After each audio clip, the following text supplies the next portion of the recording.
Welcome H کے dream channel میں. السلام علیکم ناظرین. آج میرا نام حمزہ کیانی. آج کے ولاگ میں ہم عوامی ایکشن کمیٹی اور ان کے 38 مطالبات جنہوں نے آزاد کشمیر میں ایک نئی تحریک کو جنم دیا، اور اس کے ساتھ ہم شوکت نواز میر صاحب کے اوپر بات کریں گے. وہ کون ہیں اور آپ بھی ان کے بارے میں جاننے میں انٹرسٹ رکھتے ہوں گے.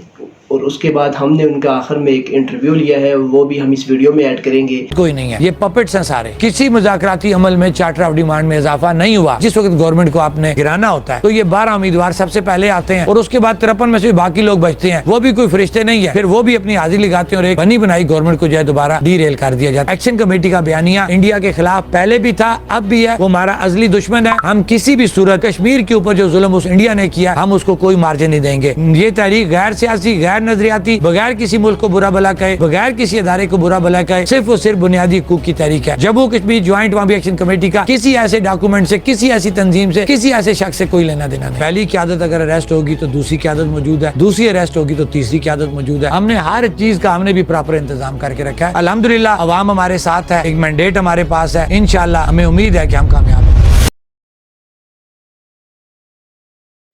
تو اس لیے ہمارے چینل کو سبسکرائب کریں، بیل آئیکن کے بٹن کو کلک کریں، نوٹیفیکیشن کو آن کریں تاکہ ہر ویڈیو سب سے پہلے آپ کے پاس آئے.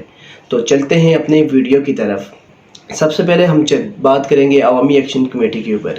جموں عوامی ایکشن کمیٹی اس وقت ایک پورے پاکستان میں ایک ایسی تحریک ہے جو پرامن رہتے ہوئے اپنے مقاصد کو حاصل کرتی ہے. تو اب آپ جاننے کی کوشش کر رہے ہوں گے شوکت نواز میر کون ہے. شوکت نواز میر صاحب کے بارے میں ہم آپ کو بتائیں گے. شوکت نواز میر صاحب مظفر آباد کے ایک مشہور تاجر کے ساتھ ساتھ ایک سماجی اور سیاسی کارکن بھی ہیں، اور ان کی پیدائش 1976 کو مظفر آباد میں ہوئی.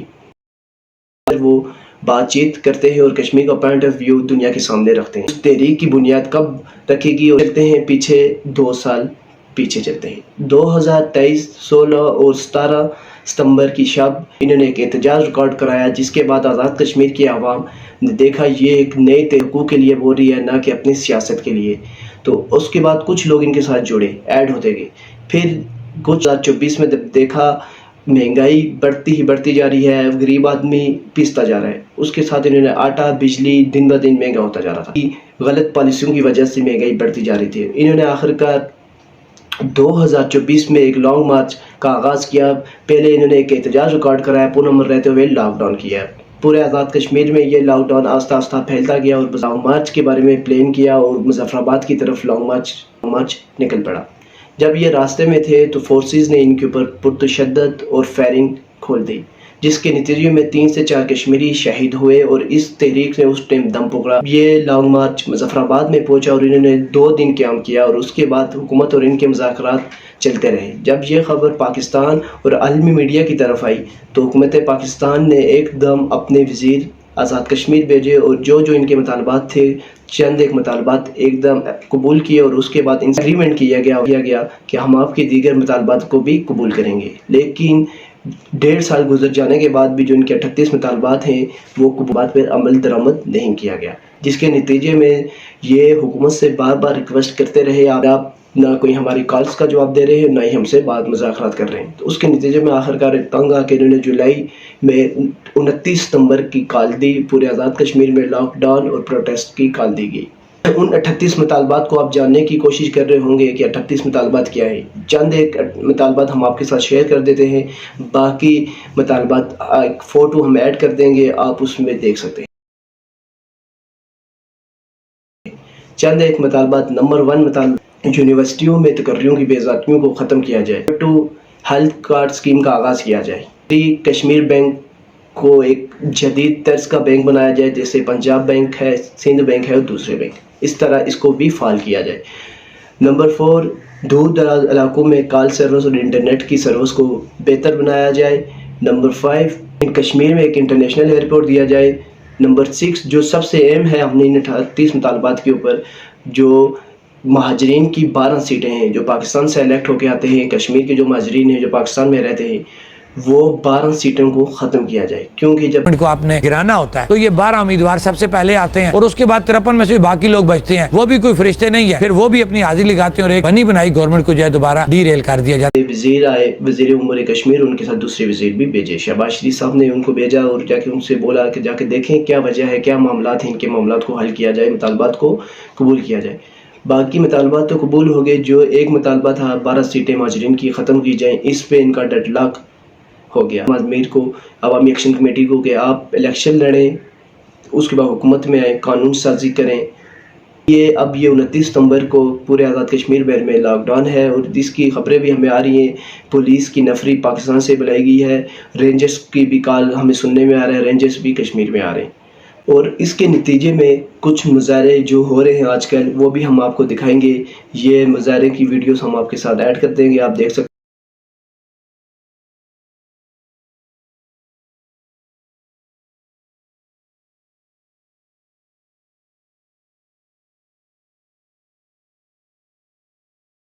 اب اس کے نتیجے میں کیا ہوگا، اس کے پس منظر آپ کو سمجھنے ہوں گے۔ آزاد کشمیر ایک متنازع علاقہ ہے، یہ ایک بڑا حساس علاقہ ہے، اس لیے اس کو آپ کو ایک ٹیکنیکل طریقے سے اس کو ہینڈل کرنا پڑے گا۔ جو مطالبات ان کے ہیں وہ کوئی غیر آئینی یا غیر اخلاقی نہیں ہے، یہ ایک عوام کے حقوق ہیں۔ اب ہم چلتے ہیں آپ کو شوکت نواز میر صاحب کا وہ انٹرویو جس میں انہوں نے پوری تفصیل کے ساتھ انہوں نے بتایا کہ یہ لوگ ہمیں بدنام کرنے کی کوشش کر رہے ہیں کہ را فنڈڈ ہیں ہم، اور حکومت پاکستان اور اداروں کے خلاف۔ چلتے ہیں آپ کو دکھاتے ہیں ان کا انٹرویو، تو یہ دیکھیں۔ پونچھ ڈویژن کے اندر آٹا مہنگائی کے خلاف جو ہے ایک دھرنا سٹارٹ ہوا، جو یہ کہہ لیں کہ سابقہ جو اس سے پہلے بھی پونچھ کے اندر خاص طور پر مزاحمت پونچھ کے اندر ہوتی رہی ہے، اور ڈویژن سٹارٹ ہوئی، پونچھ ڈویژن سے ہمارے کچھ دوست اٹھے، وہ میرپور ڈویژن کے، وہاں سے انہوں نے لوگوں کو جوائن کیا، اور اس کے بعد وہ مظفر آباد میں آئے، اور جب مظفر آباد ڈویژن اس میں ساتھ ایڈ ہوا تو اس وقت بجلی بھی یہ 3-4 ماہ کے اندر جو ہے بجلی کا بھی ریٹ اتنا زیادہ ہو کہ مہنگائی بہت زیادہ ہوگی، آٹا بھی مہنگا ہو گیا، بجلی بھی مہنگی ہو گئی ہے، لوگ خودکشیاں کرنے پہ مجبور ہو گئے، ڈپریشن کے مریض ہو رہے تھے، تو پھر اسی کے وہم و گمان میں نہیں تھا کہ یہ اتنا بڑا پلیٹ فارم بن جائے گا۔ ریاست میں پہلی دفعہ یہ ایک ایسا پلیٹ فارم بنا تھا جس میں تمام نظریات، تمام طبقات، تمام سیاسی جماعتوں کے لوگ، تمام علاقوں کے لوگ ایک پلیٹ فارم پہ متفق ہو جائیں۔ یہ اس سے پہلے کبھی نہیں ہوا تھا، وہ کامیابی تھی۔ جب اس پہ متفق ہوئے تو یہ تحریک کی شکل میں یہ آگے چلی، پھر طے ہوا کہ اس کا چارٹر آف ڈیمانڈ بنانا ہے، چارٹر آف ڈیمانڈ دیا۔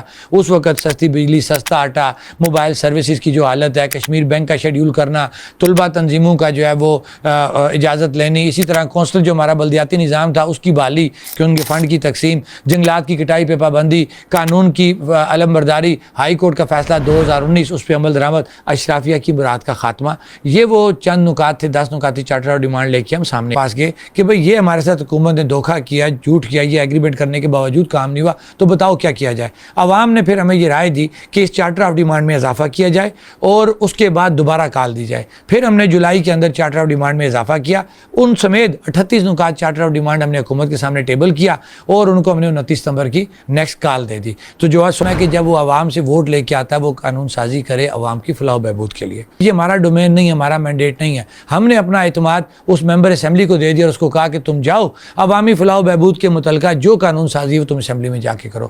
ہوا کیا کہ بجائے اس کے کہ وہ قانون سازی کرتے، وہ پیسے کے پیچھے لگ گئے، انہوں نے بلدیاتی فنڈز کھانا شروع کر دیے، انہوں نے 2 نمبر سکیمیں کھانا شروع کر دی، انہوں نے 2 نمبر بھرتیاں کرنا شروع کر دی۔ اب جب ہم نے دیکھا بھئی یہ بات تو مان رہی نہیں ہے، ہم نے ایک لڑائی لڑنی، ہم نے سڑکوں پہ آنا ہے، تو لوگوں کی رائے لینے کے بعد ہم نے چارٹر آف ڈیمانڈ میں اضافہ کیا، اور ان کو علل اعلان ان کو بتا کے کیا کہ اگر آپ 6 ماہ میں یہ چیزیں پوری نہیں کریں گے ہم چارٹر آف ڈیمانڈ میں اضافہ کریں گے۔ آپ کو یاد ہوگا کہ راولہ کوٹ کے مقام پہ بڑی شخصیات سے مذاکرات ہوئے، انہوں نے ٹوٹلی انکار کر دیا، ہنستے رہے آگے سے، یہ اس دنیا میں یہ ریٹس آپ کو نہیں مل سکتے۔ ہم نے کہا ٹھیک ہے، نہیں ملتے، ہم جا رہے ہیں۔ ہم وہاں سے نکل آئے رات کے دیر سے، ہم راولہ کوٹ سے ہمارا لانگ مارچ سٹارٹ ہوا، ہم دیر کوٹ پہنچے تو انہوں نے معاملات مان لیے۔ ہمارا ایک ایسا نہیں کی تھی، ہم نے دھرنے کی بات کی تھی، پرامن دھرنا دیں گے۔ اگر ہماری کوئی ایسی بات ہوتی تو جملہ ڈیفرنٹ ہوتا، پھر گہراؤ کی بات ہوتی، ہم نے اسمبلی کے آگے دھرنے کی بات کی تھی۔ میں نے آپ کو اخراجات بتا دیے کہ پہلی بات ہے کتنے کوئی بڑے ہمارے اخراجات نہیں ہیں۔ ہاں، اب گاڑیوں کی موبلائزیشن ہے، کہیں ہم نے رہنا ہے، الحمدللہ۔ پہلی بات یہ ہے کہ اگر کہیں رکنا پڑ جائے تو ہم آپس میں لوگ اپنے گھروں میں ایک دوسرے کو رکھ لیتے ہیں۔ کسی ہوٹل پہ چلے جائیں تو ہم سے پہلی بات ہے وہ لیتے نہیں ہیں پیسے، نہ ہو تو بالکل مائنر سے ہم سے وہ کرایہ لے لیتے ہیں۔ اب گاڑی کے پیٹرول کی بات آ گئی، گاڑیاں ہمارے دوستوں کی ہیں، میں مظفر آباد کی بات دوں گا، بتاؤں گا کہ الحمدللہ اللہ خوش رکھے ہمارے دوستوں کو، وہ تاجر بھی ہیں، سول سوسائٹی سے بھی ہیں، ہم منتھلی ان سے چندہ اکٹھا کرتے ہیں، کوئی 500 200 2000 1000 دیتا ہے، جو ہمارے پیسے اکٹھے ہوتے ہیں۔ جب بھی میں یہ کہوں گا کہ میں اور میری ٹیم مظفر آباد سے نکلتی ہے، ہمیں ہمارا وہ جو پیسہ اکٹھا ہوا ہوتا ہے وہ اتنا بڑا نہیں ہوتا، 30 40 50 ہزار، اس سے زیادہ لاکھ، اس سے زیادہ نہیں ہوتا، کیونکہ ہمارے اخراجات جو ہوتے ہی نہیں ہیں۔ کھانا ہمیں کوئی راستے میں کھلا رہا ہے، چائے ہمیں راستے میں کوئی پلا رہا ہے۔ یہ میں بار بار اس بات پہ کیوں آپ کو لے کے آتا ہوں کہ اس کمیٹی کو اللہ کی مدد ہے، یہ غریب کی کمیٹی ہے، ہمارا لنگر، ہمارا چلنا پھرنا سب پورا ہوتا ہے۔ اب 2.5 سال ہو گئے، 2.5 سال میں آج تک یہ ثابت نہیں کر سکے۔ اب ہاں میں یہ کہوں گا میرے 2 بھائی بیرون ملک ہیں، مجھے کبھی ضرورت پڑتی ہے، میں تو اوپن میں نے یہ چیلنج کیا کہ یار مجھے ضرورت پڑتی ہے، میں بھائی کو فون کرتا ہوں، مجھے پیسے آ جاتے ہیں، جا کے چیک کرو نا میرا بھائی وہاں پہ لیگل ہے انلیگل ہے۔ باہر تو ایسی چھوٹ نہیں ہے، باہر تو آپ کو اپنی منی ٹریل پوری بتانی پڑتی ہے کہ آپ نے یہ ٹرانزیکشن کیا پاکستان میں، اس کا بتائیں کس ٹیکس کے اگینسٹ آپ کے پاس یہ پیسہ آیا ہے۔ تو ان کے پاس کون سی ایسی وہ چیز ہے نہیں کہ یہ دنیا میں کسی بھی جگہ سے منی ٹریل چیک نہیں کر سکتے۔ 3 نوٹیفیکیشن جاری ہوئے 2024 میں، مئی 2024 میں، 13 مئی کی ڈیٹ ہے اس کے اوپر، اور ابھی تک اشرافیہ کی مراد کو کسی نے پروسیس میں نہیں ڈالا۔ ہوتا نا ایک اس کے بعد کام ہی نہیں اس کے اوپر ہوا۔ وجہ کیا تھی؟ اس کے اندر ان کے اصل مسائل تھے۔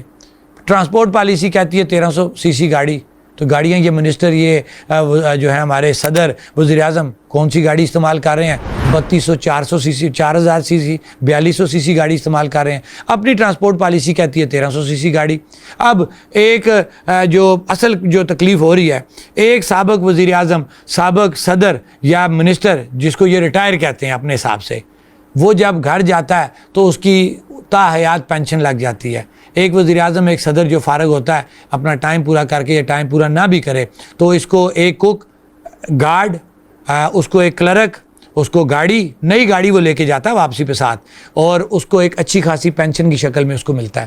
اب یہ وہ بوجھ ہے، اگر ہم اس کو کیلکولیٹ کریں لفلی، یہ 30 سے 50 لاکھ کے درمیان ماہانہ ایک سابق صدر، سابق وزیر اعظم جو ہے وہ ریاست کے اوپر بوجھ پڑتا ہے۔ دوسری بات، اگلا قانون کیا ہے؟ کیونکہ 5 دن بھی وزیر اعظم رہے یا صدر ہے، اس کے بعد حکومت فارغ ہو جائے یا اس کو نکال دیا جائے، وہ بھی ان تمام آسائشوں کا حقدار ہوتا ہے۔